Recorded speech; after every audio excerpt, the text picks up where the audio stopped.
Everyone is looking at the new M5 Max inside the MacBook Pro and thinking that's the absolute peak of Apple silicon for the year. But they are dead wrong.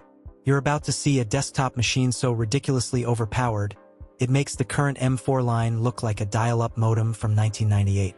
I'm talking about the final, unreleased boss of the M5 family, the M5 Ultra Max Studio. But there is a massive, hidden catch hiding in the supply chain reports regarding how you'll actually buy this machine. One that could cost you an extra couple $100 if you aren't paying attention. I'll reveal exactly what that is in just a minute. Now, if you've been following tech for as long as I have, you remember the days when upgrading meant squeezing out a meager 10% performance bump and pretending it was revolutionary. We are well past that. The leaks we are seeing for the M5 Ultra represent a seismic shift.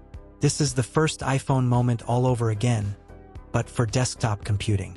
Your entire upgrade strategy for 2026 hinges on what Apple is doing with this specific chip.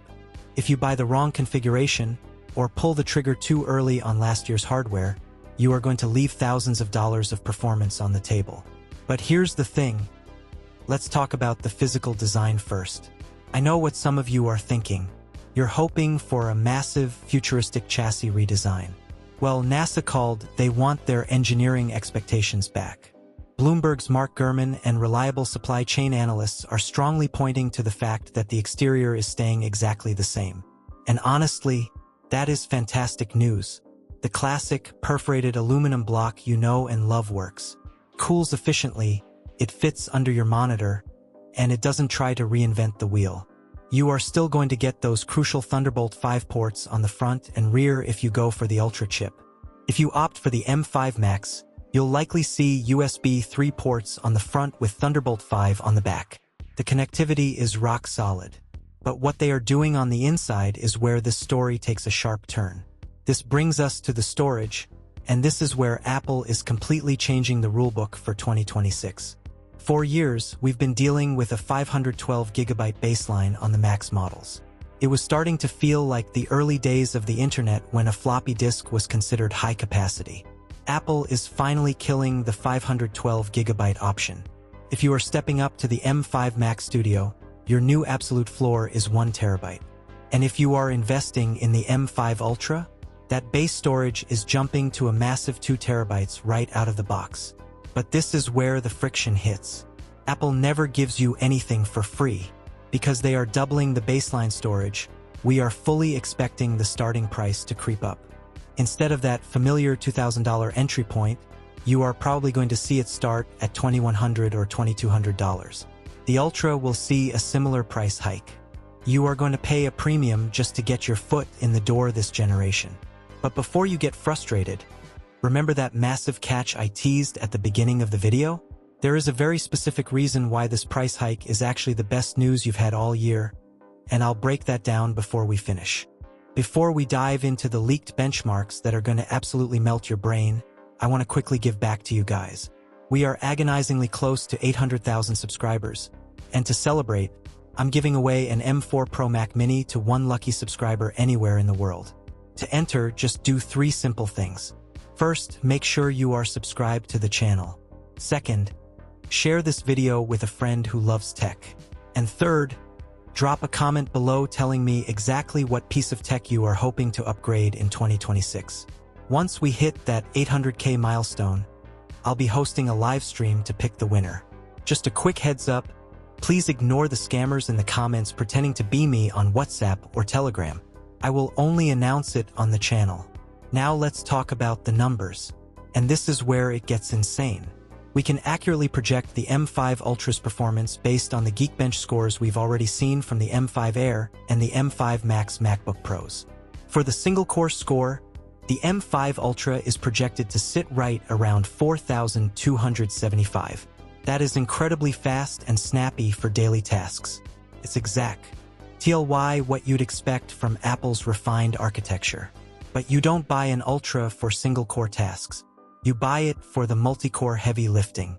And the multi-core scores here are going to fundamentally change how you work.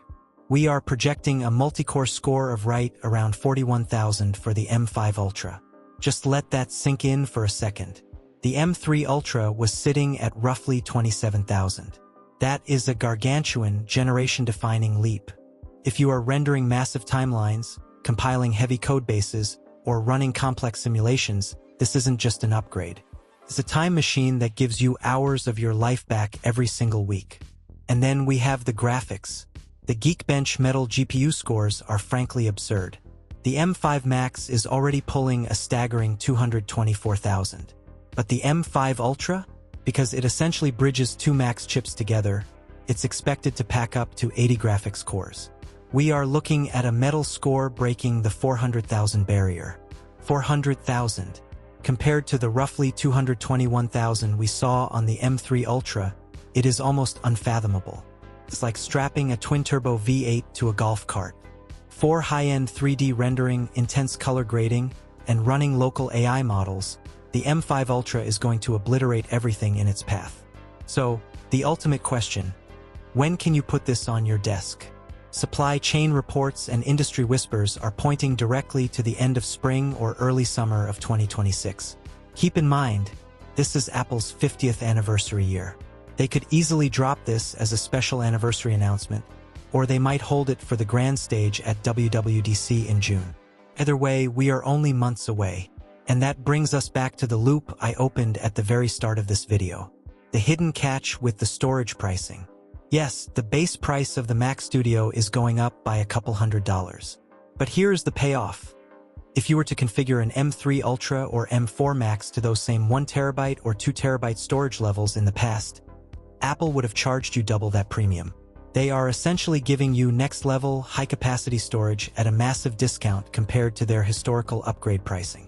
The entry fee is higher, but the value you are extracting from that baseline model has never been better. Honestly, this release changes everything for the professional desktop market.